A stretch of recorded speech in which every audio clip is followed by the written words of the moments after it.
নীলক্ষেতে ballot ছাপানো থেকে শুরু করে একটা অভিযোগের জবাব ঢাকা বিশ্ববিদ্যালয় কর্তৃপক্ষ দিতে পারে নাই।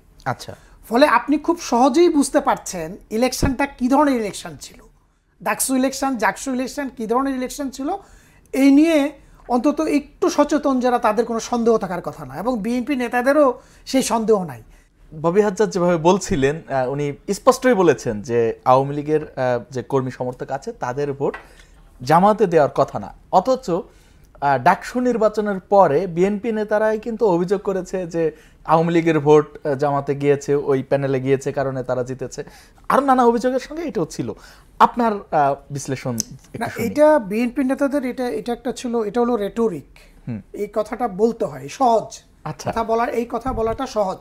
আচ্ছা, কিন্তু আপনি দেখেন, এখন দেখেন, আচ্ছা, ইলেকশনের মানে ফল ঘোষণার পর দিন থেকে কতগুলো তথ্য এসছে, নীলক্ষেতে ব্যালট ছাপানো থেকে শুরু করে একটা অভিযোগের জবাব ঢাকা বিশ্ববিদ্যালয় কর্তৃপক্ষ দিতে পারে নাই।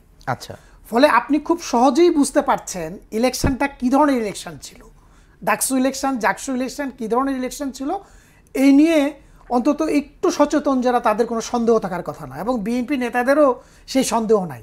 কিন্তু তখন তাদের একটা ইজি মানে সহজ বক্তব্য হিসেবে তারা কথাটা বাজারে ছেড়েছিল। এবং আমি এই ববি হাজ্জাজ সাহেবের সাথে মানে অধিকাংশ ক্ষেত্রে একমত, মানে প্রায় সম্পূর্ণই একমত। উনি যে কথাটা বললেন, আপনি 31 সালের ইলেকশনের কথা বললেন, তখন কি হতে পারে, আমি এই বিশ্লেষণের সাথে সম্পূর্ণ একমত। কারণ এই দুটা পার্টি এমন এক ধরনের পার্টি, এগুলো আমি বললাম না, একদম A to Z যত ধরনের মানুষ বাংলাদেশে আছে সব ধরনের মানুষ এই পার্টিগুলোর মধ্যে আছে, এবং নানান চেইনের মধ্যে এরা আটকা থাকে, এরা শৃঙ্খলের মতো। আচ্ছা, তাহলে কি আমরা বলতে পারি যে মানে ফলে এই আশঙ্কা আছে কিনা যে এই নির্বাচনের পরেই আবার 31 নির্বাচনের আগেই আওয়ামী লীগ ফিরবে? বহু কিছু হতে পারে। আচ্ছা, বহু কিছু হতে পারে। এখনই তো ধরুন প্রধান উপদেষ্টার একটা কথা নিয়ে কত ধরনের হইচই হলো, কিন্তু তিনি তো কথাটা বলেছেন, তিনি তো মানে শুধু একবার না, এটা একটা সুইপিং কমেন্ট না।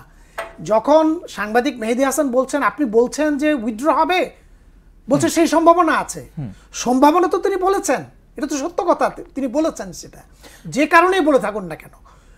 বাস্তবতা হলো যে এই জিনিসটা, ওই যে বললেন 20% ভোটার হোক, 30% ভোটার হোক, এটা কিন্তু আপনাকে ঠেলতে থাকবে। আচ্ছা, ওই যে গ্যাসের বুদবুদের মতো আপনাকে ঠেলতে থাকবে। এইটাকে যদি আপনি কোনো একটা রাস্তা করে না দেন, তাহলে কি হবে? বিস্ফোরণ ঘটতে, অনেক কিছুই হতে পারে সেটা। ফলে এখানে জামাতে ইসলামের সম্ভাবনাটা অনেক স্লিম, ওনার সাথে আমি সম্পূর্ণ একমত। কারণ উনি যেটা বললেন যে একটা ক্যাডার বেসড পার্টিকে মাস বেসড পার্টিতে পরিণত হওয়া, এটা 1 মাস, 2 মাস, 1 বছর, 2 বছর, এমনকি এটা 5 বছরেরও ব্যাপার, এটা আরো বহু বছর লাগে যদি তাদের সচেষ্টা থাকে।